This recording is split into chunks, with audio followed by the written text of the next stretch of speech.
بسم اللہ الرحمن الرحیم وَلِقَائِلٍ أَن يَمْنَعَ توقف التعدد والتکثر علی التغایر۔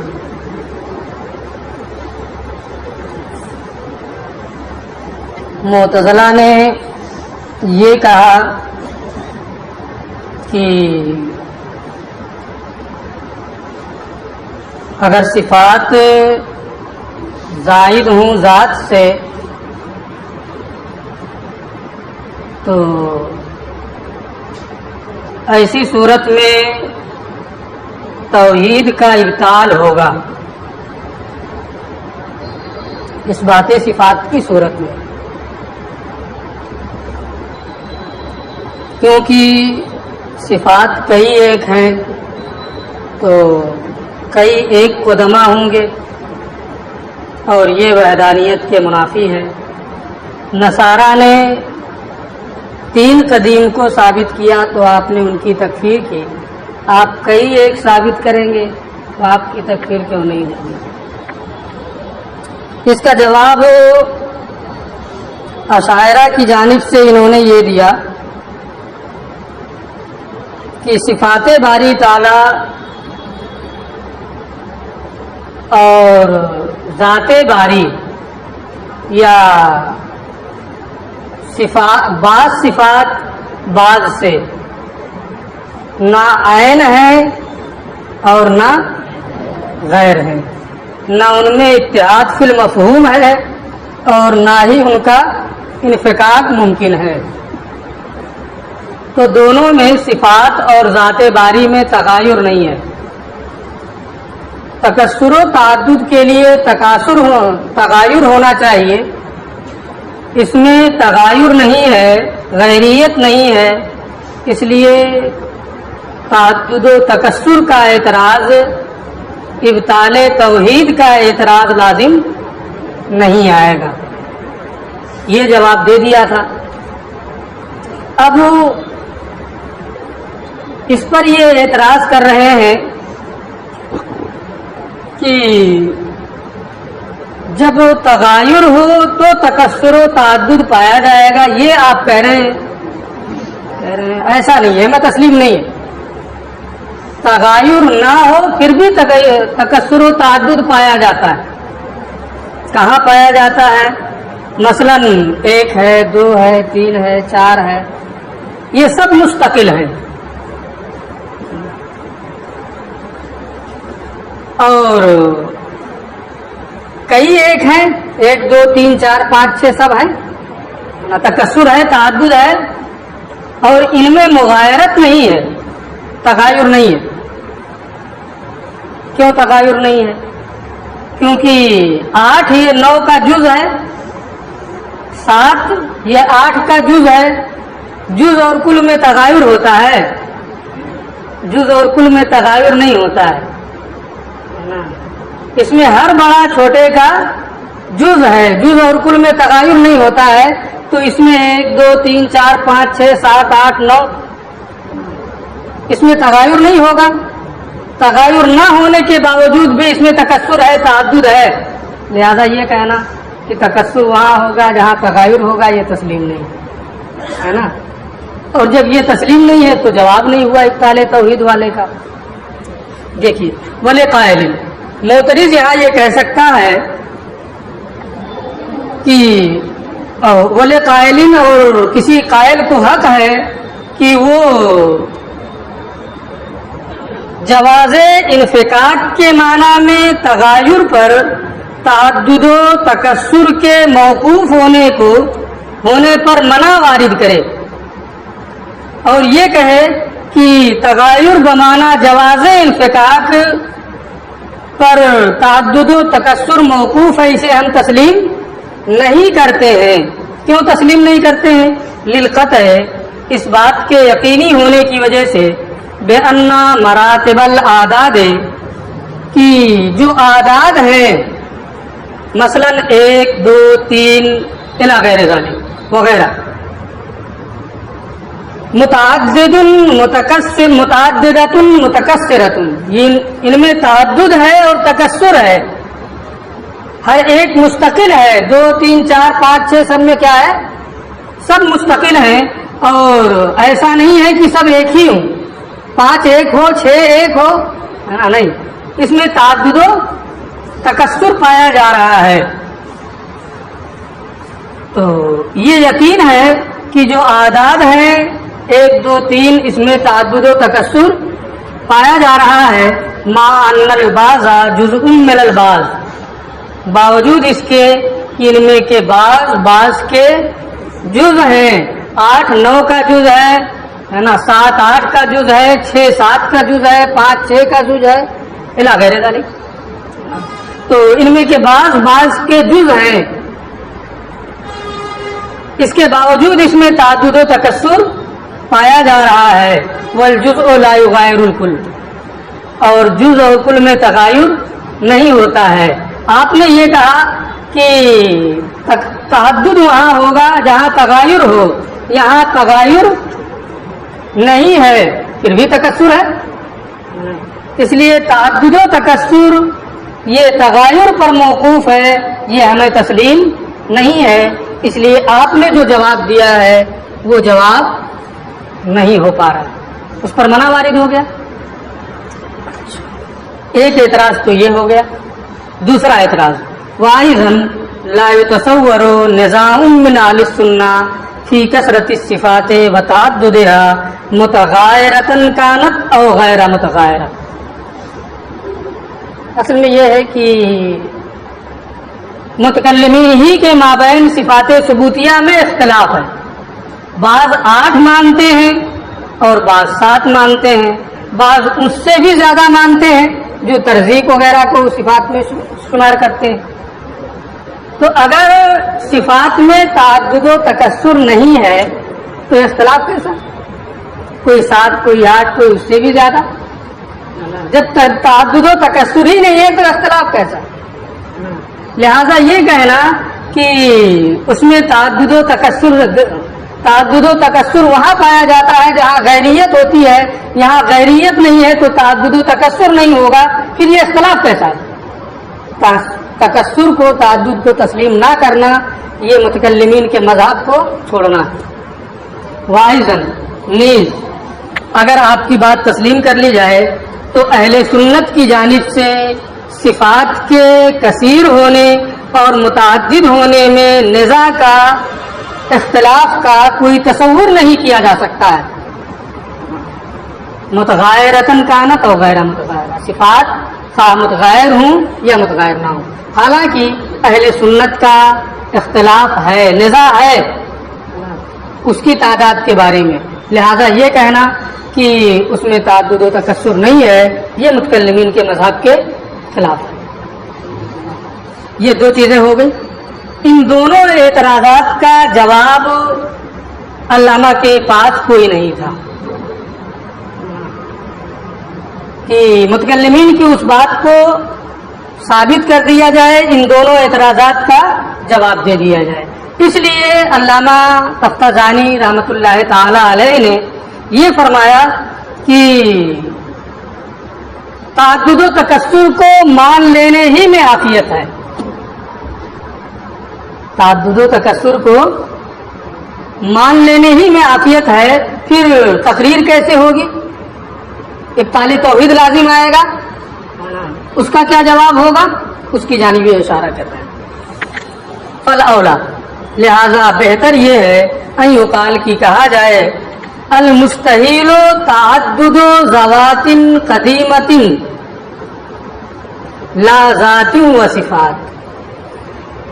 اگر صفات کا تعدد اور تکثر مان لیا جائے تو کیا لازم آئے گا؟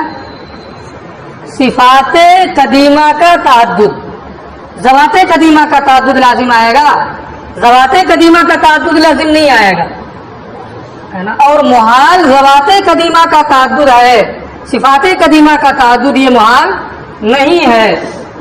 اور جب صفات قدیمہ کا تعدد محال نہیں ہے تو کیا حرج ہے کہ آپ صفات قدیمہ میں تعدد کو تسلیم کر لیں، اب اس پر ابطال توحید کا بھی اعتراض لازم نہیں آئے گا، کیونکہ ابطال توحید اس وقت ہوگا جب ذوات قدیمہ کا تعدد ہو.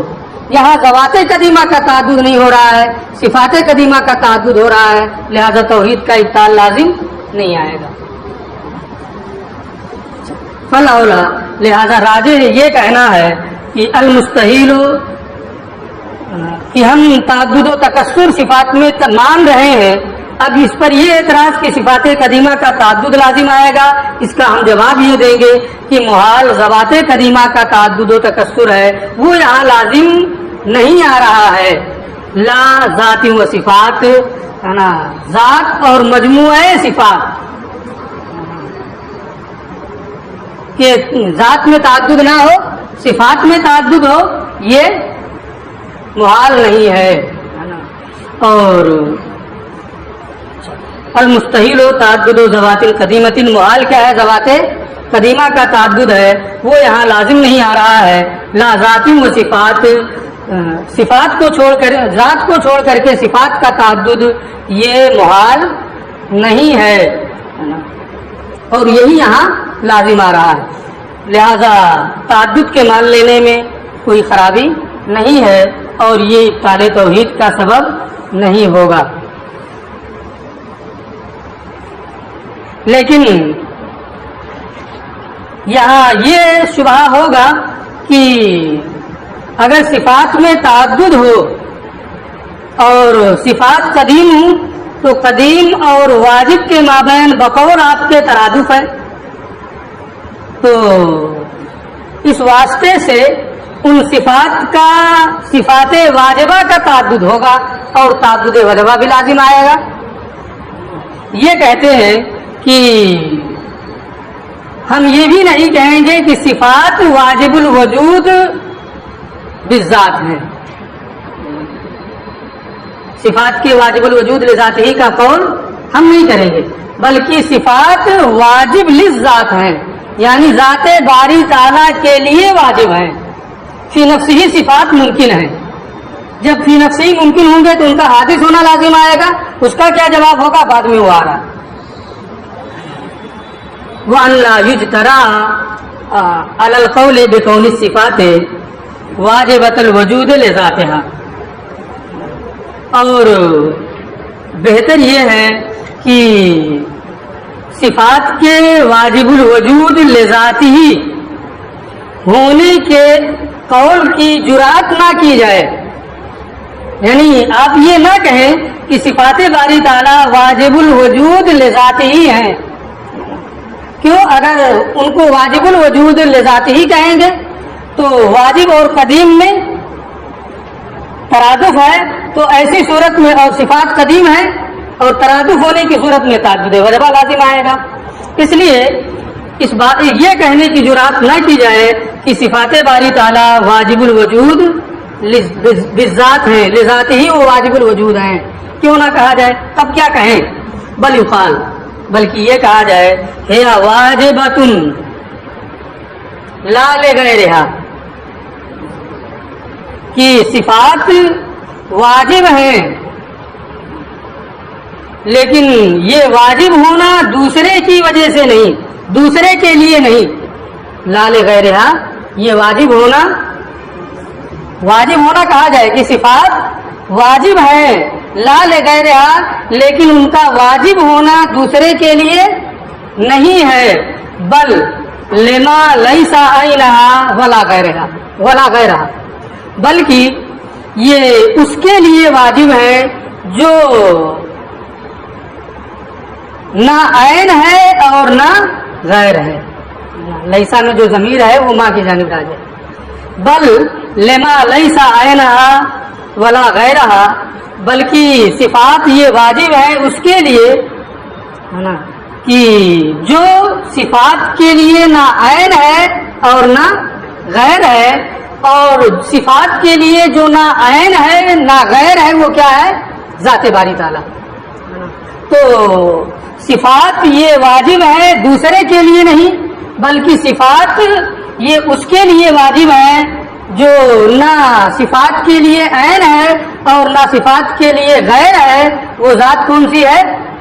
ذات باری تعالیٰ. یعنی صفات واجب ہیں ذات باری تعالیٰ کے لیے، ذات باری تعالیٰ کے لیے اس کی وجہ سے وہ واجب ہیں.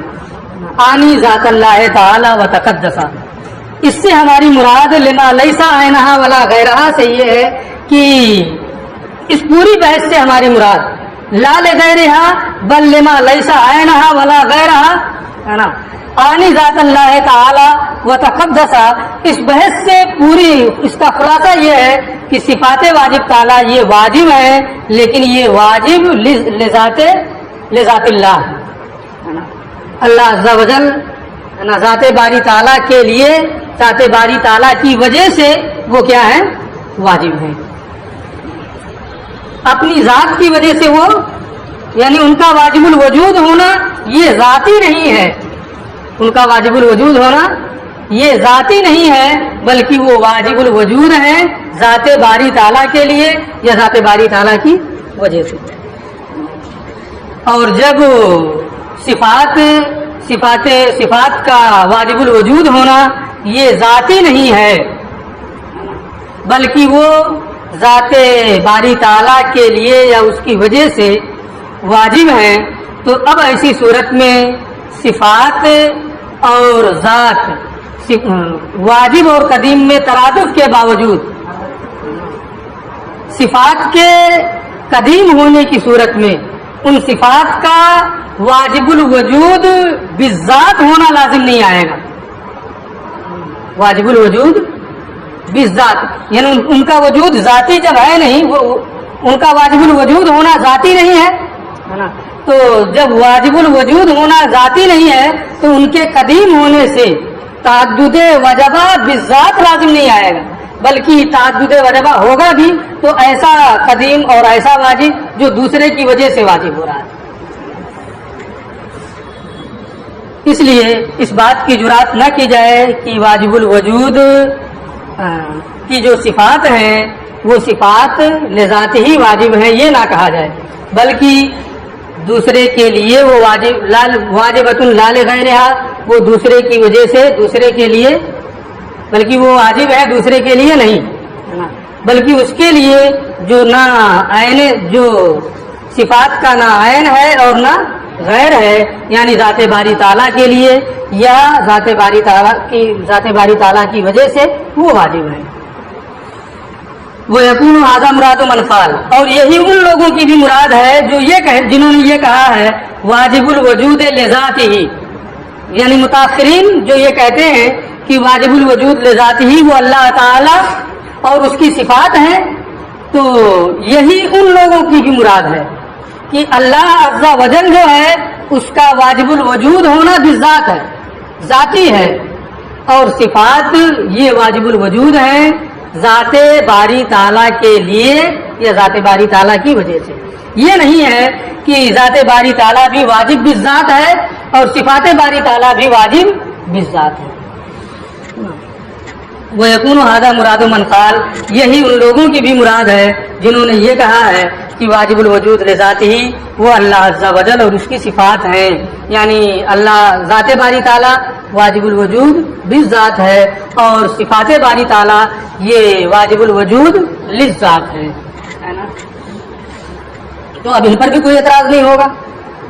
یعنی انہا واجبۃ لذات الواجب تعالی و تقدسہ، یعنی صفات ذات واجب تعالی، ذات باری تعالیٰ کے لیے واجب ہیں، بالذات وہ واجب نہیں ہے، ان کا واجب الوجود ہونا ذاتی نہیں ہے. اور جب ان کا واجب الوجود ہونا ذاتی نہیں ہے تو تعدد ذوات قدیمہ لازم نہیں آئے گا. تعدد ذوات قدیمہ جن کا وجود ذاتی ہو، ذاتی طور پہ واجب ہو، تو ایسی صورت میں وہاں تعدد ذوات قدیمہ لازم آئے گا، اور اگر ذاتی نہیں ہے تو تعدد ذوات قدیمہ لازم نہیں آئے گا. تو یہ تو ہوا کہ صفات واجب ہیں لیکن واجب لذات الواجب ہے، واجب الوجود وہ واجب الوجود ہیں، ان کا وجود ان کے وجود کا واجب ہونا یہ ذاتی نہیں ہے بلکہ ذات باری تعالیٰ کے لیے وہ واجب ہیں. رہا یہ کہ فی نفس ہی وہ کیا ہے, نفس الامر میں کیا ہے, تو یہ کہتے ہیں وہ اما فی نفسہا, لیکن صفات باری تعالیٰ فی نفس ہی نفس الامر کے اعتبار سے فہیا ممکن ہے.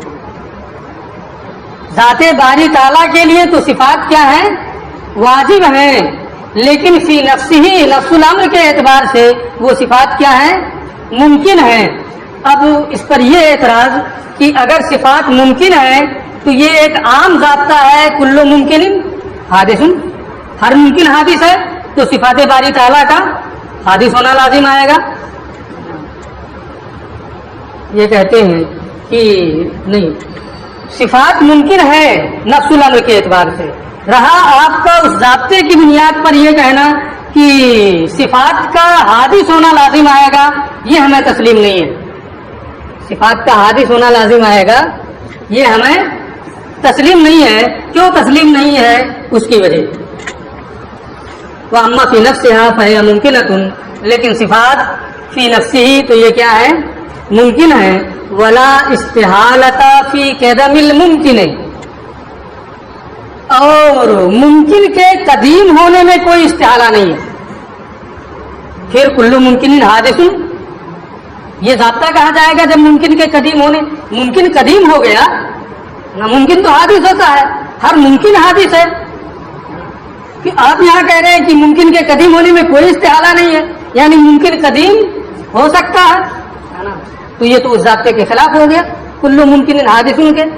یہ کہتے ہیں کہ یہ ممکن کے قدیم ہونے میں کوئی استحالہ نہیں ہے, یہ عام نہیں ہے, بلکہ ممکن اگر ایسی ذات کے ساتھ قائم ہو جو ذات قدیم ہے, ایسی ذات کے ساتھ قائم ہو جو ذات واجب بالذات ہے, ایسی ذات کے ساتھ قائم ہو کہ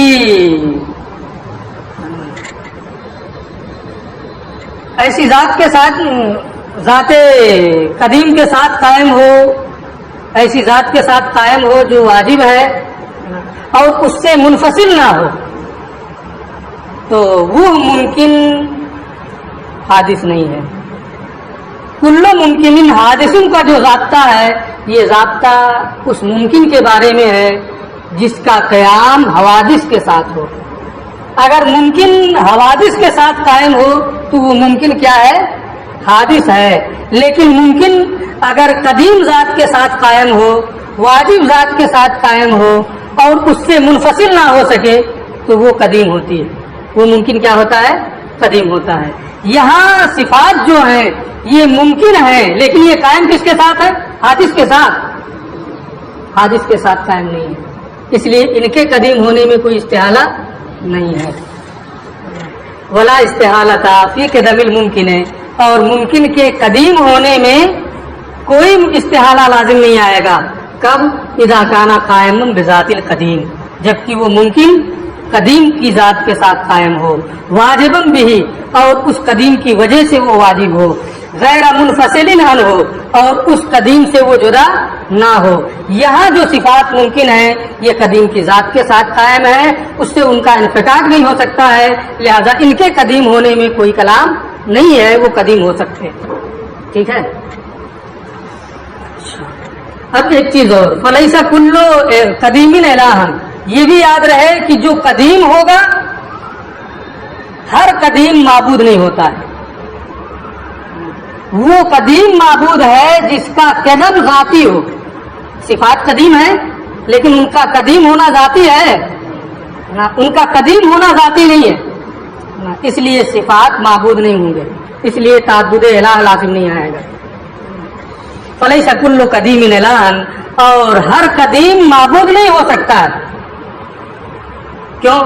اچھا, حتی یلزم من وجود القدماء وجود الالہہ, کہ چند قدماء کے پائے جانے سے کئی خداؤں کا پایا جانا لازم آئے.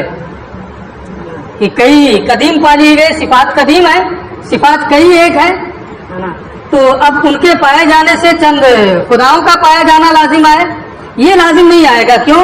اس لیے کہ ہر قدیم معبود اور الہ نہیں ہوتا ہے، وہ قدیم معبود اور الہ ہوتا ہے جس کا قدم بالذات ہو، ذاتی ہو، اور اگر قدم ذاتی نہیں ہے بلکہ دوسرے کی وجہ سے ہے، ذات باری تعالیٰ کی وجہ سے ہے، تو وہ قدیم کیا ہے؟ الہ اور معبود نہیں ہوگا۔ صفات ذات باری تعالیٰ کے لیے واجب ہیں، واجب للغیر ہیں، اس لیے وہ معبود نہیں ہوں گے اور تعدد الہ لازم نہیں آئے گا۔ اگرچہ تعدد الہ لازم نہیں آئے گا، صفات قدیم ہے تو، اور ہر قدیم معبود نہیں ہوتا ہے، لیکن مطلق طور پہ صفات کو قدیم نہ کہا جائے۔ یہ ایک نصیحت کر رہے ہیں، یہ ان کا کہنا کہ مطلق طور پہ صفات کو قدیم نہ کہا جائے، کیونکہ کم پڑھا لکھا آدمی جو ہوگا، ایک عامی آدمی جو ہوگا، وہ یہ سمجھتا ہے کہ جو قدیم ہے، قدیم اللہ ہی کی ذات ہے، وہ ذاتی ہے کہ ذات کے لیے ہے نا، ان تمام چیزوں کو میں فرق نہیں کر پاتا ہے، بلکہ وہ یہ سمجھتا ہے جو قدیم ہے وہی معبود ہے۔ اب اگر صفات کو قدیم کہیں گے علی الاطلاق تو کم پڑھے لکھے اور عامی کو وہم ہوگا، اس کو وہم سے بچانے کے لیے مطلق طور پہ صفات کو قدیم نہیں کہنا چاہیے۔ اللہ کی ینبغی ان یقال، لیکن اس کی تعبیر یوں ہونی چاہیے، ان اللہ تعالی قدیم بذاتہ موصوف بصفاتہ، کہ اللہ عز و جل قدیم بالذات اور صفات قدیمہ سے موصوف ہے، موصوف بصفاتہ اور صفات قدیمہ سے موصوف ہے۔ یہ نہیں کہنا چاہیے کہ صفات قدیم ہیں، لیکن یہ سب بلا وجہ کی باتیں ہیں علامہ کی، اور یہ سب منطق میں لوگوں کو الجھا کر کے، غیر ضروری بحثوں میں الجھا کر کے، ہے نا، جو اللہ کی صفات ہے نا، اس میں وہم میں ڈالنا ہے۔ حقیقت یہ ہے کہ جو صفات باری تعالیٰ ہیں وہ واجب للذات بالذات ہے، ذات کے لیے بالذات واجب ہے۔ یہی اعلیٰ حضرت نے بیان کیا ہے، یہی علامہ فضل رسول بدائی انہی نے بیان کیا ہے، یہی بات کے تمام محققین نے بیان کیا۔ اس لیے ان تمام تعویلات کی کوئی ضرورت نہیں ہے۔ جو صفات باری تعالیٰ ہیں وہ لذات بالذات واجب ہے، ذات کے لیے ذاتی طور پر واجب ہے۔ نہیں سمجھ پا رہا تھا کیا؟ نا کیا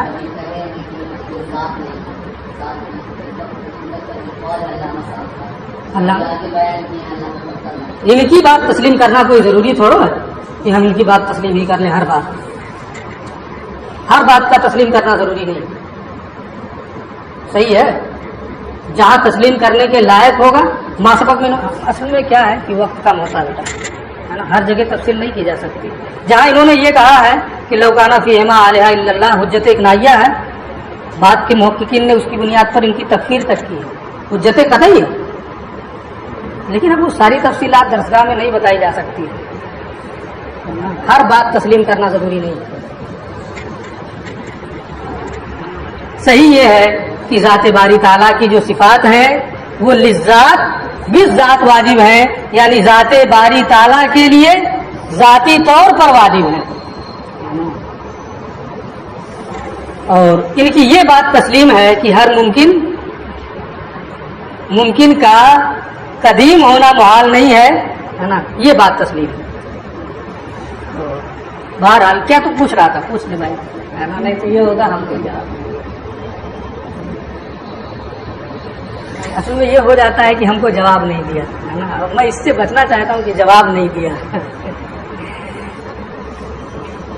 اصل میں کیا ہے، پوری تفصیل کے ساتھ پڑھانا اس کتاب کو ہونا چاہیے، لیکن اتنی داخل ہے کہ اگر ہر بات کی پوری تفصیل کی جائے تو بہت وقت لگ جائے، اس لیے اشارے ہی میں کام چلا لیتے ہیں۔ آپ کو معلوم ہوگا تو ٹھیک ہے، کہاں گئے ولا یطلق القول ہے نا بالقدمہ، اور مطلق طور پر صفات کو قدیم نہ کہا جائے، یہ علامہ تفتازانی کا قول ہے۔ ہم مطلق کہیں گے ہے نا کہ صفات واجب تعالی واجب للذات بالذات ہیں، سمجھنا ضروری ہے نا، یہ تھوڑا ہے کہ کسی کے وہم کی بنیاد پر ہم یہ کہہ دیں کہ نہیں ہم نہیں کہیں گے. کیوں نہیں کہیں گے؟ وہ سمجھے نہیں سمجھ پا رہا ہے تو اللہ یذهب الوہم، تاکہ وہم اس بات کی جانب نہ جائے ان کل منها قائم بذاتہ، کہ تمام صفات قائم بذات ہے. اگر مطلق طور پہ، اب ان کی بات ہم سمجھا رہے ہیں کہ اگر مطلق طور پہ کہیں گے تو وہم کچھ لوگوں کا اس بات کی جانب جائے گا کہ سب کے سب قائم بالذات ہے، حالانکہ وہ قائم للذات. میں مذہبی مختار کو پیش کر رہا ہوں.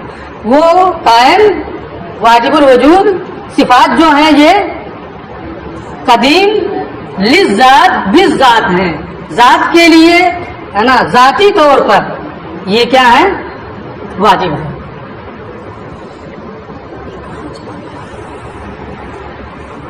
کیوں اس تعبیر سے بچا جائے؟ اچھا، اللہ کل منہا قائم بذاتہ، کہ ان میں سے تمام صفات یہ قائم بذات ہیں اور صفات الوہیت سے موصوف ہیں. اگر مطلق قدیم کہیں گے تو بعض لوگوں کو یہ وہم ہوگا کہ ان کا قیام جو ہے بذات ہی ہے اور وہ سب کے سب کیا ہیں؟ قدیم ہونے کی بنیاد پر معبود ہیں. اس وہم سے بچانے کے لیے مطلق صفات کو قدیم نہ کہا جائے. ٹھیک ہے. اب یہ کہہ رہے ہیں، بولے صعوبت ھذا المقام، صفات باری تعالیٰ کی بحث واقعی بہت مشکل ہے. اگر صفات باری تعالیٰ کو یہ کہیں کہ ثابت ہے تو یا تو ان کے قدیم ہونے کا قول کریں گے تو تعدد قدما لازم آئے گا، اور اگر قدیم نہیں مانتے ہیں تو حادث ہونا لازم آئے گا، ہے نا. تو صفات باری تعالیٰ کا حادث ہونا اور ذات باری تعالیٰ کا محل حوادث ہونا لازم آئے گا. تو مانے کیا؟ بہت مشکل ہے. اس لیے کرامیہ کا مذہب آپ ماسبق میں پڑھ کے آئے کہ نہیں، صفات قدیم نہیں حادث، سارے اعتراض سے ختم بچ جائے. صفات کیا ہے؟ حادث ہیں. اب یہ کہ محل حوادث ہونا لازم آئے گا ذات باری تعالیٰ کا، محال نہیں ہے. وہ لوگ کہتے ہیں کرامیہ. اور معتزلہ نے یہ کہا کہ صفات ذات باری تعالیٰ کا عین ہے، اس سے ہٹ کر کوئی چیز ہے ہی نہیں، یعنی صفات کا وجود ہی نہیں. صفات ہی کسی نے سے نفی کر دیا تاکہ ان تمام جھمیلوں سے بچ جائے. معتزلہ شاعرہ نے کیا کہا اس کا بیان آ رہا ہے. بولے صعوبت ھذا المقام، اور اس بحث کے دقیق ہونے کی وجہ سے، مشکل ہونے کی وجہ سے، ذہابت المعتزلہ والفلاسفہ، معتزلہ اور فلاسفہ اس بات کی جانب گئے کہ صفات کی ہے ہی نہیں، عین ذات ہے، کوئی الگ سے کوئی چیز ہے ہی نہیں. والکرامیہ الی نفی قدمھا، اور کرامیہ اس بات کی جانب گئے کہ صفات قدیم نہیں ہے، حادث ہے. اب یہ لازم آئے گا جب صفات حادث ہو جائیں کہ وہ ذات باری تعالیٰ کے ساتھ جب قائم ہوں گی صفات تو ذات باری تعالیٰ کا محل حوادث ہونا لازم آئے گا. کہتے ہیں لازم آیا کرے، محال نہیں. کرامیہ یہ ان کا مذہب ہو گیا. بولا اشاعرہ، اور اشاعرہ اس بات کی جانب گئے کہ صفات باری تعالیٰ نہ عین ذات ہے اور نہ غیر ذات ہے.